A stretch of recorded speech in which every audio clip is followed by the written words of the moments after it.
नमस्कार, स्वागत है आपका VP न्यूज़ में और मैं हूं कमलेश धारी। अभी हम एक शादी समारोह में आए हैं जहां पर ये शादी अजनबी हो रहा है और इस शादी में क्या कुछ हो रहा है हम यहां के लोग से जानते हैं, मिलते हैं, बातचीत करते हैं।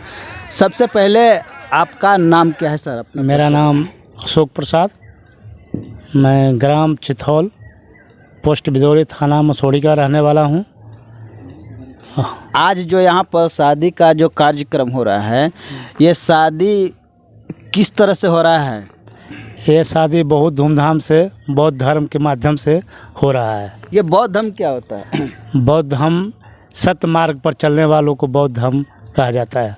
जैसे ये बौद्ध धर्म पर आधारित जो शादियाँ हो रही है, कुछ शादियाँ जो मनुवादी टाइप की शादियाँ होती है और ये बौद्ध धर्म की शादियाँ हैं, तो इसमें मनुवादी शादी और इस शादी में क्या डिफरेंट है, क्या अंतर है? मनुवादी शादी जो है वो अंधकार की ओर ले जाता है और बौद्ध धर्म शादी है वो प्रकाश की ओर ले जाता है, यही अंतर है। हाँ, तो बौद्ध धर्म के शादियाँ में क्या कुछ होता है? बौद्ध धर्म को के शादियाँ में होता है कि विडम्बना, जो गोबर को गणेश मान करके अंधकार में डाला जाता है। गोबर को तो गणेश पूरा दुनिया मान रहा है। गोबर को गणेश जो दुनिया मान रहा है उन्हें अंधकार में डाला गया है, इसलिए वो दुनिया गणेश को मान रहा है। गोबर कभी गणेश नहीं होते हैं। गोबर गणेश नहीं होते हैं? नहीं। गोबर गणेश का मतलब क्या होता है? गोबर गणेश का मतलब होता है कि जिसका माइंड अंधकार में है, मतलब महामूर्ख। महामूर्ख।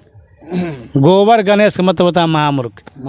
महामूर्ख। हाँ, तो इस तरह के शादियाँ जो हो रही है, ना आप गोबर गणेश को मान रहे हैं, ना आप पंडित ब्राह्मण को बुला रहे हैं, और जो शादियाँ आप कर रहे हैं बुद्धिस्ट शादियाँ कर रहे हैं, तो इस शादियाँ में क्या गोबर गणेश नहीं होता? इसके जगह पर क्या होता है?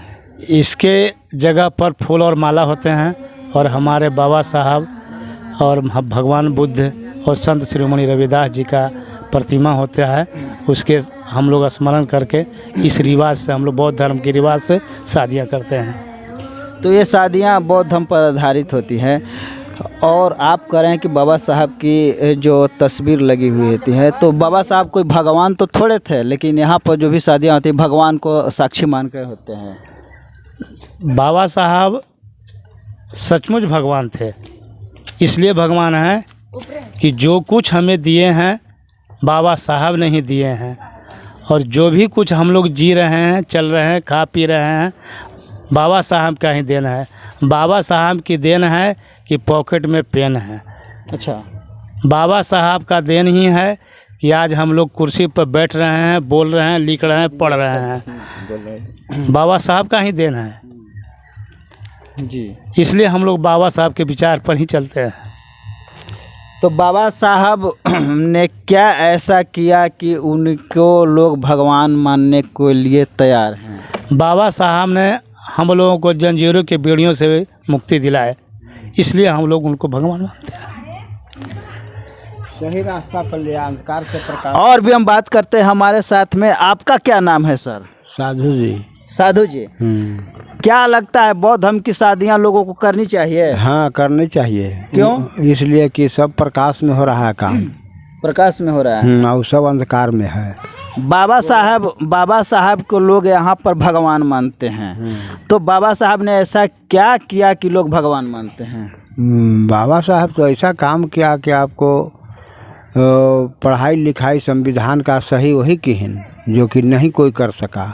आज जो कर सका उनमें छूत लगा रहा है कि जो अछूत जाति से हैं तो किसे संविधान रच दिए, और काम उन्हीं का सब था।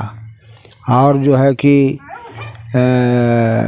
ठीक है कहीं कि बाबा साहब के ही देन है कि पॉकेट में पेन है, और साथ साथ आपको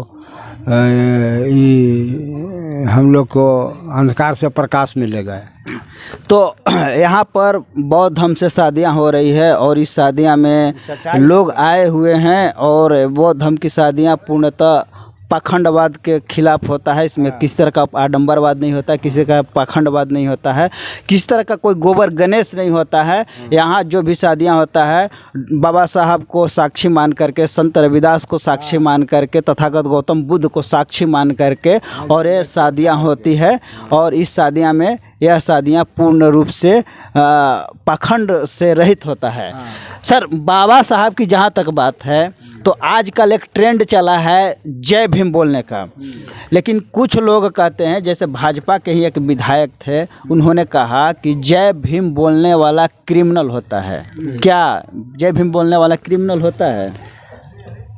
वो जो जय भीम वालों को क्रिमिनल कहते हैं उनकी मानसिकता खराब है, उनको मानसिकता खराब है, उनका सोच गलत है और वो उनकी सोच हमेशा गलत रहेगा। जय भीम बोलने से जैसे कहा जाता है कि सुबह राम राम कहने से राम की पहचान होती है, अल्लाह अल्लाह कहने से शायद खुदा की पहचान होती है, लेकिन जय भीम बोलने से इंसान को इंसान की पहचान होती है, इंसान की पहचान होती है। इसलिए सत्य है जय भीम बोलना। अच्छा, आज भी बाबा साहब की मूर्तियां तोड़ी जा रही है। आज भी दलित जो है सो बारात निकालता है तो घोड़ी पर चढ़ता है तो उसको रोक दिया जाता है। आज भी दलित अगर पानी छू ले तो उसको मर्डर किया जाता है। हाल ही में मुजफ्फरपुर में एक पासवान जाति का लड़का ने जय भीम बोला, उसको मर्डर कर दिया गया। तो इस तरह से जय भीम के नाम पर लोगों को मर्डर हो रहा है, दलितों को बारात नहीं ले जाने दे रहा है। तो ऐसे आखिर क्यों ऐसा कर रहे हैं लोग? उनकी मानसिकता खराब है, उनकी सोच खराब है। अभी हम लोगों को भी गुलाम उनका गुलामी बनाना चाहते हैं, गुलाम हम लोग को रखना चाहते हैं। और अब हमारी बाबा साहब के ही जरिए हम लोग के विकास हो रहा है, हम लोग पढ़ लिख रहे हैं, हमारे बाल बच्चे पढ़ रहे हैं, लिख रहे हैं, इसलिए उनकी छाती पे सांप लौट रहा है, इसलिए हम लोगों को इस तरह से क्रश करते हैं। अच्छा, जो ये शादियां हो रही है, क्या लगता है समाज में इस तरह की शादियां होनी चाहिए? हाँ, समाज में इस तरह की शादियाँ होनी चाहिए जिससे आपके परिवर्तन की मार्ग पर हम लोग चलेंगे।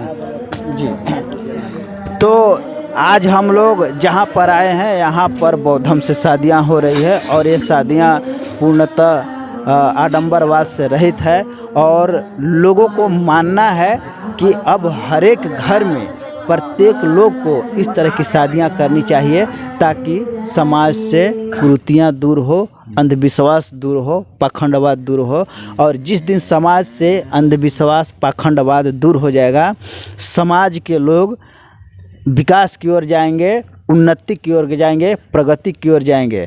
तो वीडियो कैसी लगी, वीडियो को कमेंट करें, शेयर करें, सब्सक्राइब कर लें चैनल को और वीडियो को शेयर करें। धन्यवाद। जय भीम।